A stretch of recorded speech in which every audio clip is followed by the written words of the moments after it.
I, Luke Atmey, had no points of contact with the victim whatsoever. Cain Bullard decided to investigate Master Mask and simply mistook who he was. It was Mr. Bullard who wrote the blackmail letter and sent it to Ron Delight. And it was again Mr. Bullard who harbored a grudge against Mr. Delight for his betrayal. Mr. Bullard's mistake is quite excusable. The defendant truly believes he is Master Mask. That is why Mr. Delight saw it fit to kill Cain Bullard. Truly a tragedy. So the victim, Cain Bullard, blackmailed the defendant. This is the blackmail letter found in the defendant's apartment.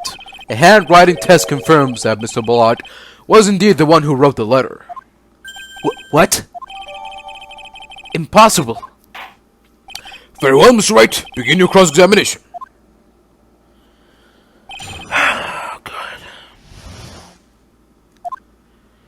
I, Luke Atmey, had no points of contact with the victim whatsoever. And who in the world is gonna prove that? I will. After doing a thorough background check of Detective Atmey and Cain Bullard, we were unable to find any links between them. It's all in the report. Perhaps they were connected through their work? They were both involved in security. Nope. That was blunt. In any case, the only one with a motive was Mr. Delight. Cain Bullard decided to investigate Master Mask and simply mistook who he was. Mistook? That's right, mistook. From the Old Norse, mistaka, meaning to take in error. That wasn't what I meant. Just who did the victim mistake Master Mask to be? Why, the answer is obvious. Ron Delight, of course. Boy, I'd like to wipe that smug look off this guy's face.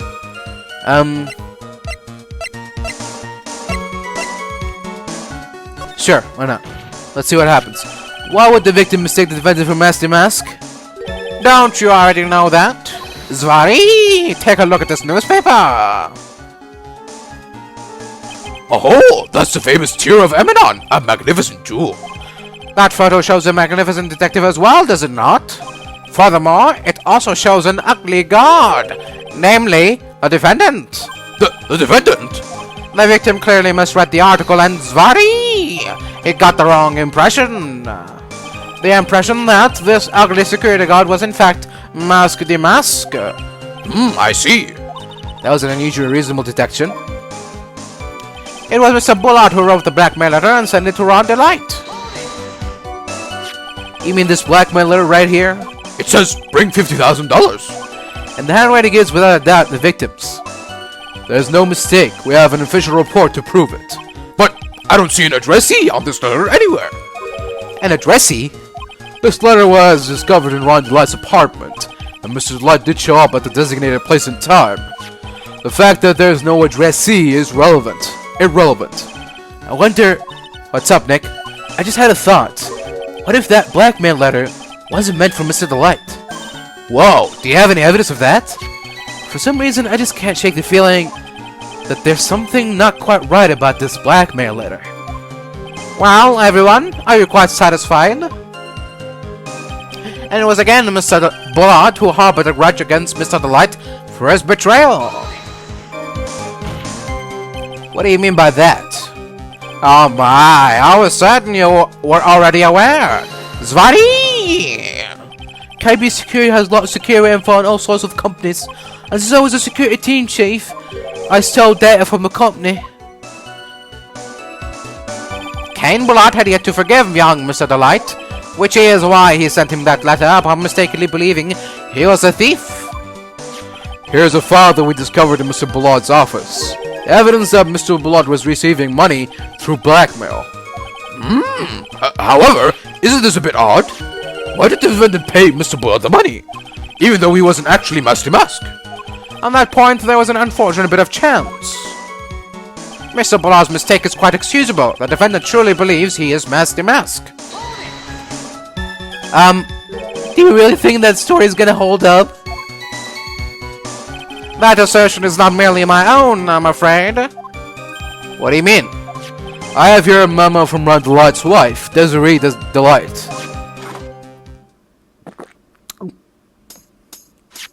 Ronnie thinks he's Master Mask. Don't you feel sorry for him? Please don't think too badly of him. Huh. Well, Mr. Trite? Was he trying to act like Mr. Light just now? I thought it was actually pretty convincing. That is why Mr. Delight saw it fit to kill Cain Bullard. Truly a tragedy. Now that's just your imagination talking. Come now, Sir Lawyer. I'm afraid imagination isn't the right word for it. This is a deduction, the result of carefully applied reasoning. Can we hear that careful reasoning for ourselves? But it's a long story, and better saved for another time. Very well, another time. Those so-called long stories aren't usually all that long. At least, not in my experience. So you're gonna try to connect Detective Admin to Mr. Bullard, right? Yeah, that's right. Hopefully you won't require surgery either.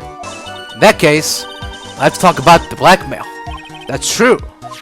Was that blackmail letter really intended for Ron? Since we don't have enough information, you should press him for more testimony. Maybe I'll be able to shake some contradictions loose that way. Here we go. Clearly there are some doubts on who the addressee was, so I'm gonna guess that it's you. Mind if I ask you a few questions, Detective Admy? Oh, well, if it's just a few, I guess it's alright. When you said that this letter was addressed to Ron Delight, I couldn't help but notice one major contradiction. Contradiction? I don't know where a walking contradiction like you gets off saying things like that. You're one to talk. At times like these, men are made to express themselves with their fists. Why don't you show us what you've got there, Junior? Indeed, time to man up, Junior. Show us the contradicting evidence in the content of the blackmail letter.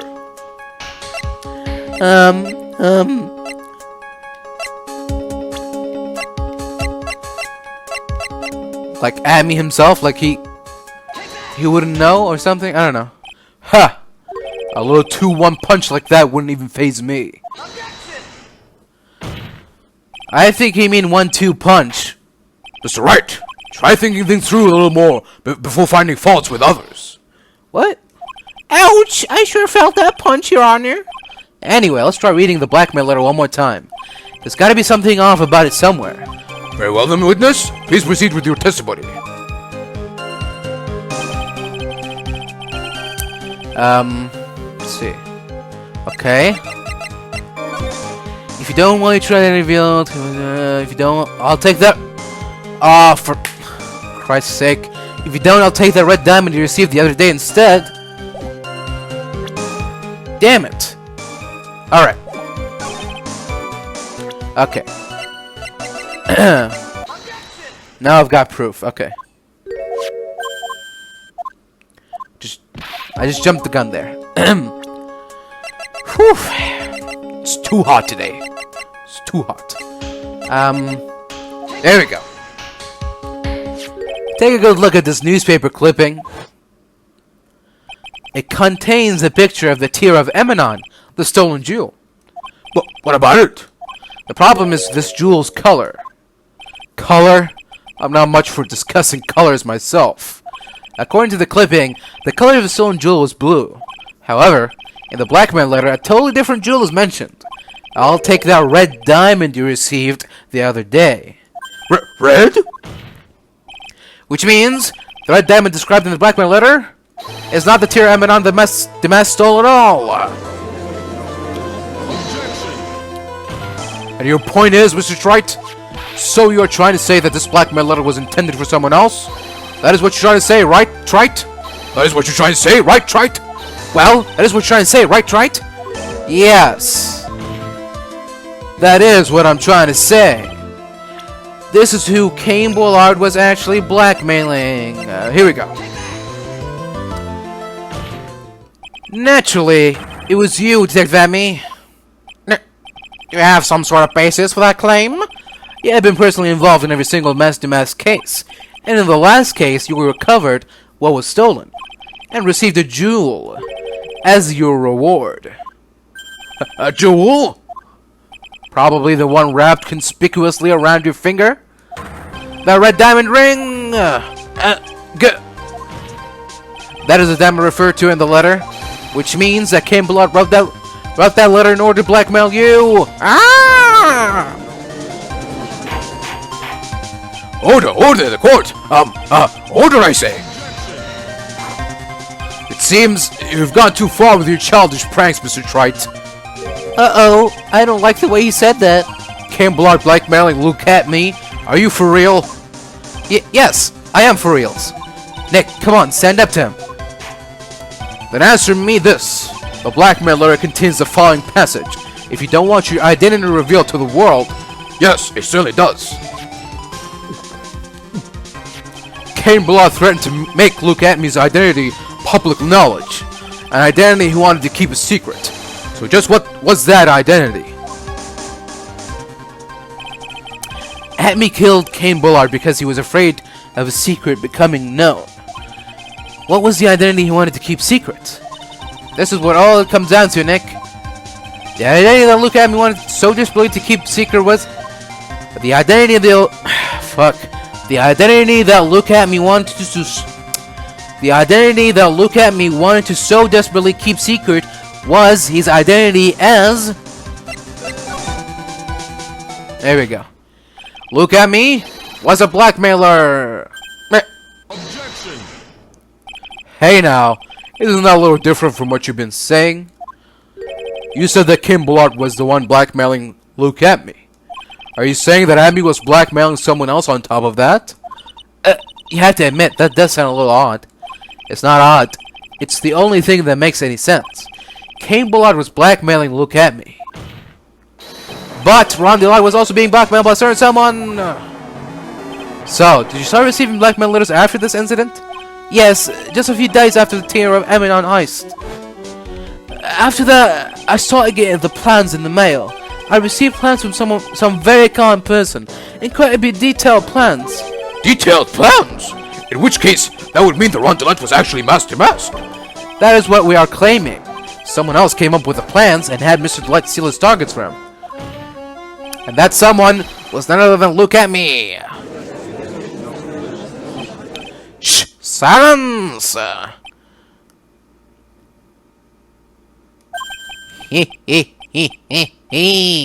Now I see. It's all becoming clear. What is? When you are in grade school, you receive the same report card every year. Careless with a tendency to jump to conclusions. Am I wrong? How did you know? You say that I, Luke Atmey, was blackmailing Ron DeLite, in which case I would naturally know all about his relation to Mask the Mask. Well, yes. Ron DeLite started receiving plans from his second crime onward, correct? Which means I learned of his identity when he committed that first crime. Good point. You certainly couldn't have blackmailed him otherwise. In that case, let's see some hot, bitter evidence. During the first crime, how did Luke Atmey know that Ron DeLite was Mask the Mask? Where's that goddamn thing? There you go. They were literally in the same photo together. I think I see it. See what? When you were in grade school, you received the same report card every year. Gets into lots of mischief, trying to be the center of attention. What do you mean? This newspaper clipping? There's a picture of you and Ron DeLite in his guard uniform. It seems that Mask the Mask didn't just disappear into thin air. He just took off his outfit and hid it in a bucket. That sounds far too stupid to be true. Correct. With tricks like that, he couldn't fool a baby, let alone an ace detective. And that's when you figured it out, Mr. Atmey. That's when you learned that under his mask, Mask the Mask was really Ron DeLite. What the? Was he supposed to be Mask the Mask? Not only that, looks like he wasn't even an ace detective. I can't believe it. He was just a slimy blackmailer. What a fraud! Trying to pass himself off as an ace detective. Why you? How dare you expose me like that? Why I mean, I've never blackmailed anyone in my life. I'm a famous and proud ace detective, and also Mask the Mask. Why can't you understand that? I'm afraid you are neither a proud thief nor an ace detective. You're a blackmailer, a murderer, and a fraud. That is your true identity. Why you?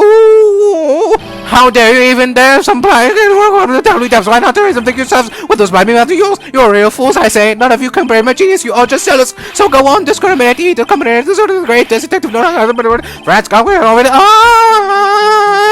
It's enough to make one laugh.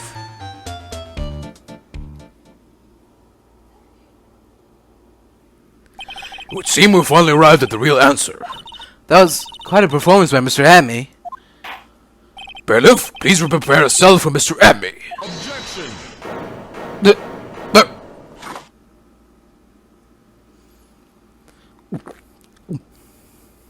The hammer that strikes too fast has no time to aim.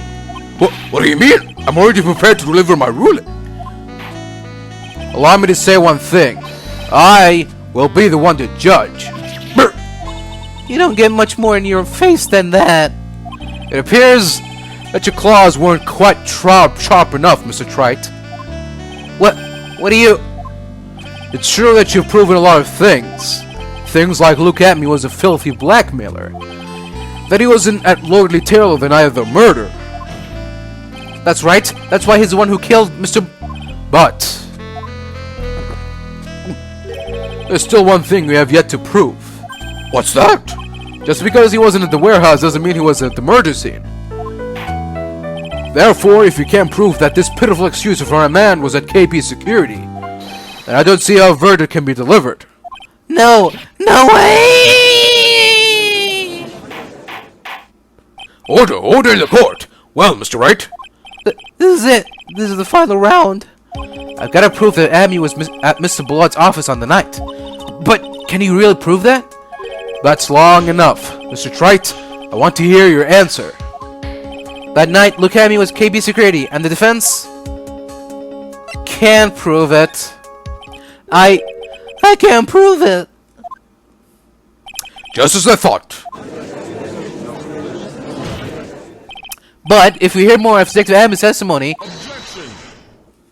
Unfortunately, that's as far as you go, Mr. Trite. What do you mean? I won't allow for any more testimony. That's what I mean. What? Have you forgotten? Luke Atmey is here after we interrupted his own trial. And you have failed to prove that he committed the murder. I think it's time for this witness to return to his own trial. And face his guilty verdict as mask to mask. No! Well now, Sir Lawyer, it seems that love wins out in the end after all. I am the ace detective as well as Master Mask. My verdict will verify that. Just as Ron Delights will verify that he is the true murderer. I declare that with the full force of my ace detectiveness. Order the court. That's enough deliberation over this witness. I can't believe this. At this rate, Ron is... Don't give up now, Nick. We still have tomorrow. We can look for more evidence and... By then, it'll be too late. Huh? Why? Double jeopardy. One of the basic rules of any court of law. Double jeopardy? Should a defendant be tried and found innocent in court, that defendant cannot be tried again for the same crime. This is a fundamental rule of all courts, and it applies to this witness as much as it applies to anyone else. Mr. Atmey will be found guilty in a matter of minutes. Guilty as mask to mask, which means he will be innocent as far as the murder of Cain Bullard is concerned. No way! The fact that you were unable to prove Mr. Atmey's guilt of that crime here means that he will never be again tried as Cain Bullard's murderer.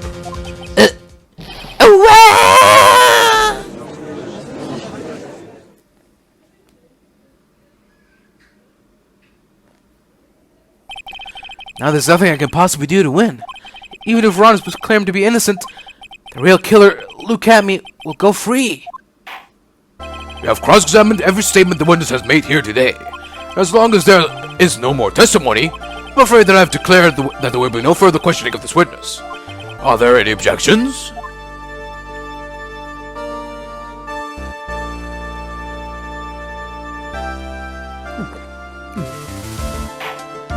And I hereby end the cross-examination of Luke Atmey. Objection! I think I see it. Your Honor, when you were a child, this is what was on your report card every year. has poor hearing and often makes mistakes as a result. How did you know? Phoenix, raise your head up high. Have you forgotten what I used to tell you? A lawyer is someone who smiles no matter how bad it gets. That voice! No way! Long time no see, Phoenix. Mia! This is the true power of the Korean channeling technique. I know that's really Maya who's standing before me. Right now, she's my mentor, Mia Fey. Now, let's do this. But there's nothing more we can do, Mia. Not any more testimony. I can't cross-examine. Not yet. The testimony is not over yet. What do you mean? Your Honor, just now you said something very interesting. You have cross-examined every statement the witness has made here today. Yes, that's true, but... Unfortunately, Your Honor, you're forgetting something. Earlier, after the last cross-examination, this witness made a number of remarks. Well now, Sir Lawyer, it seems that love wins out in the end after all. I am the ace detective as well as Master Mask. My verdict will verify that, just as Ron the Lights will verify that he is the true murderer. I declare that with the full force of my ace detectiveness. Yes, but these comments appear to have no importance whatsoever. Very well, then we shall prove their importance via cross-examination. At any rate, as long as the witness has made these remarks, we, the defense, sir, are right to question them. Is that right with you, prosecutor? Is something the matter, Mr. Godot? Nothing. Oh, Sir Lawyer, it looks like you're one step too late. If you think such falsehood would do anything to me, look at... Let's hear it. Huh? It's true that the witness made some remarks. So then, let's hear this last bit of cross-examination. Mr. Godot, what are you... Very well then, Mr. Luke Atmey. I'm going to allow the defense to cross-examine your earlier remarks. The defense would like to hear why you declared the defendant to be the sure murderer. So please, give us one last bit of testimony. Phoenix, this is it. This is our absolute last chance. Yes, Chief.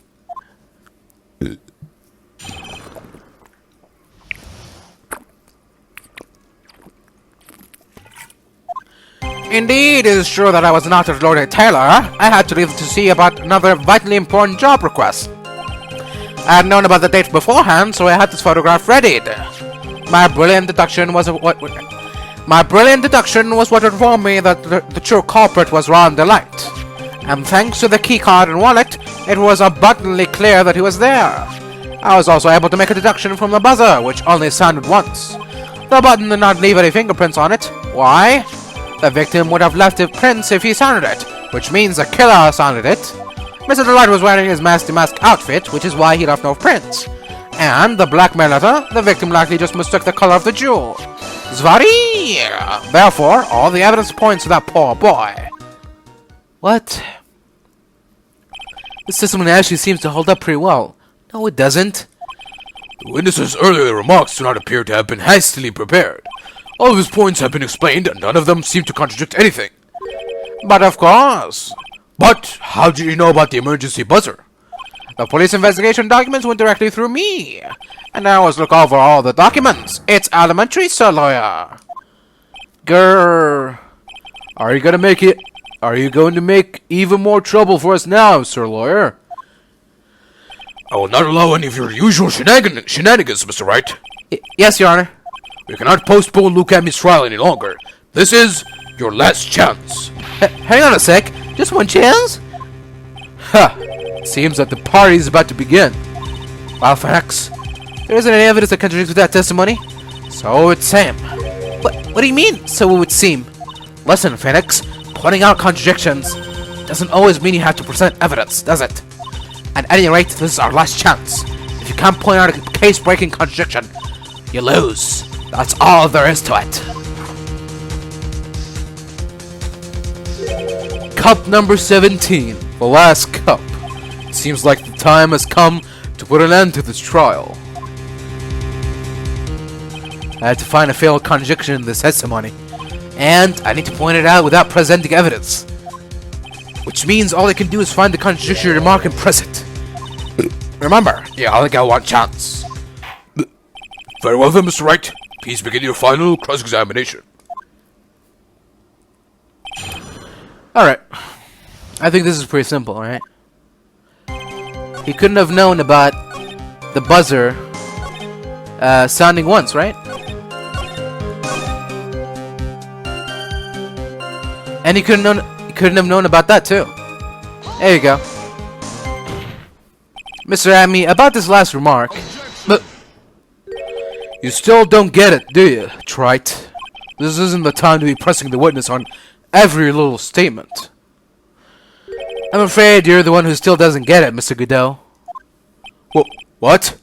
Mr. Atmey, it seems you have finally admitted that you were in the CEO's office on the night of the murder. How can you say that? Let's review your testimony, shall we, Mr. Atmey? The button did not have any fingerprints on it. Why? Mr. Delight was wearing his mask-to-mask outfit. Is that correct? Indeed. That's what I said. My deductions are absolutely foolproof. More like your deductions prove that you're a fool. I'm sorry. Whatever do you mean? For some reason, I'm starting to get really thirsty. When exactly did we learn the fact that Ron Delight was dressed as mask-to-mask when he went to the scene of the crime? It was just a few hours ago. Back when my 6 cup was looking at me with a cold stare. Huh? Oh, did I forget to mention it before? I'm sorry, I just never had a chance to mention it up until now. That's right. The defendant had yet to tell anyone else that this fact before the morning. Therefore, the only people who should know this are those who have been watching this trial. Grr, narg. Do you understand now, Detective Atmey? There's no way that you should have known about that.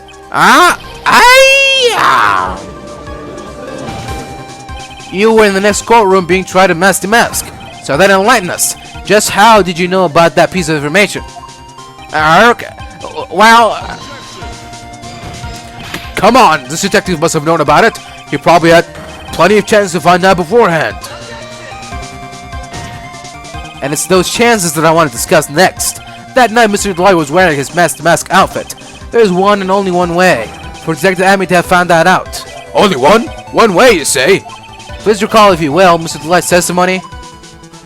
When I entered the office, there was a suspicious shadow there. For a second, my client witnessed a real killer. But Mr. Delight never saw his attacker, so there's no way to tell whether or not the real killer was Luke Atmey. It's with that statement that I'll turn this case on its head. Just what are you trying to imply? Mr. Delight saw the real killer, correct? Now, if you turn that statement around, it stands to reason that the real killer had also seen Ron Delight. Impossible. Sorry. Oh my god. Detective Atmey, you saw Master at the murder scene that night. You saw him when he killed Cain Bullard and saw Ron Delight. That was the only way you could have known what Ron was wearing.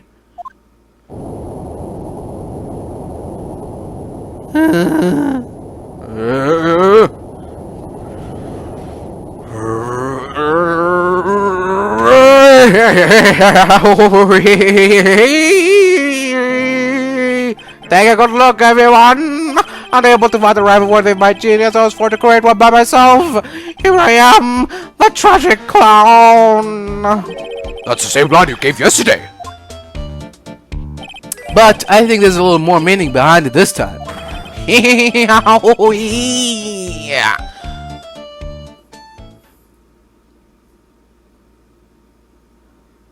What an awfully complicated incident. Cain Bullard was blackmailing Luke Atmey, who was in turn blackmailing Ron Delight. And upon killing his blackmailer, Luke Atmey tried to frame Ron Delight.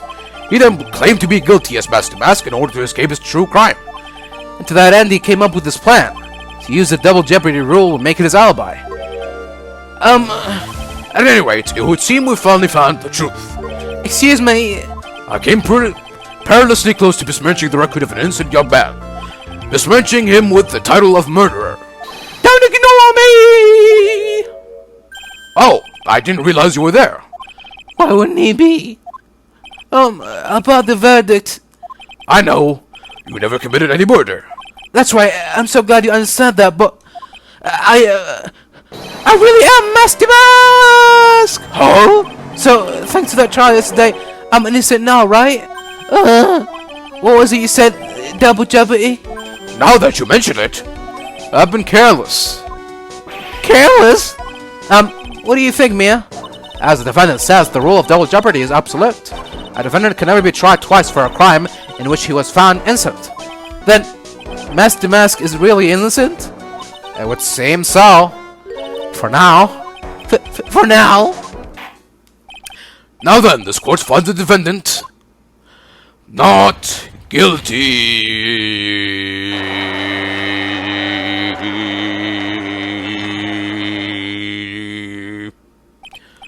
Boy, this is really lucky. Wait, this isn't so good after all. You see, the thing is, I still am Master Mask after all. You did it, Phoenix. Thanks, Mia. It's been a long time, hasn't it?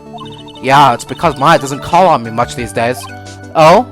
I'm just joking, Phoenix. Don't take everything so seriously. But on the other hand, Maya, she seems kind of torn these days. You mean about becoming the master of the crane channeling school? Becoming the master means saying goodbye to our mother. Missy Faye, right? Watch over her, will you, Phoenix? Of course. Well then, see you around. Mia. Mr. White, I don't know what to say. Congratulations, Mr. Delight. Thank you so much. No, wait. No, it really matters anymore, though, now that all this has happened. Come on, just be happy already. Maya, you've been cleared of the murder charges, got off as Master Mask to boot. But in exchange, I lost everything. Huh? What do you mean? Stealing security information from KB Security, becoming Master Mask. I did it all for one reason, for her. You mean your wife, Desiree? She hates criminals more than anything. Come to think of it, she was once held hostage by some robbers, wasn't she? She always said how she hates sneaky criminals. I knew that, but once I got fired from KB Security and I lost all the money I had, she wouldn't have any reason to stay with me. I thought she would leave me for sure. So that's why you became Master Mask? Yes, but it's all over now. A broken bowl can never be put back together! That's not true, right, Nick? Right. Really? Can we go back to the way things were? You'll be fine, and Nick can prove it. I kind of wish you could check with me first. Mr. Delight, even if a bowl is broken, there's always a way to put it back together. Like this.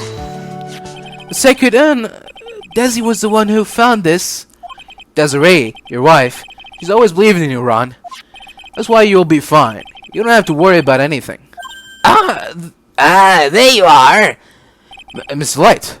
You did it, Ronnie. You're innocent. I'm so happy. Thank you. I appreciate that, but I suppose you don't want any more to do with me, do you?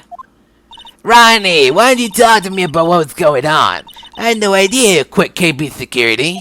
I never imagined that you really Master Mask either. Mr. Light, what are you gonna do now that you know? You're not gonna really leave him, are you? Come on, it's obvious, isn't it? How could I let a little inframan like him get away? After all, my bike's really fast. So fast that there's no way he could ever get away. But didn't you say that you hated criminals? Oh, I only hate people who act all cowardly and sneaky. Like that detective.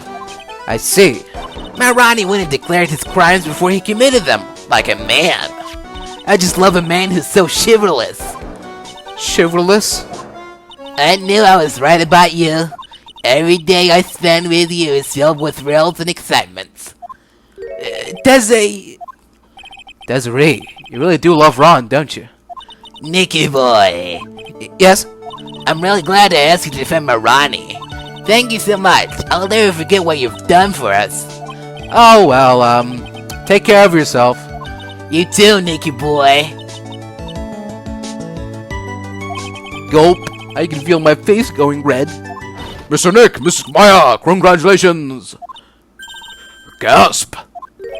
Talk about bad timing. Mr. Nick, how could you? With another man's wife in front of Mystic Maya. No, you got. I'll never forgive you. Never, ever.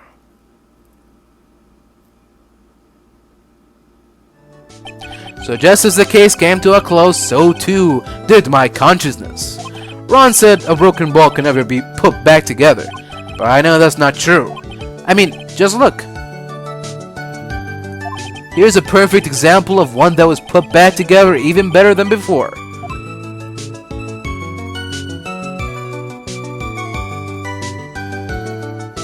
The end.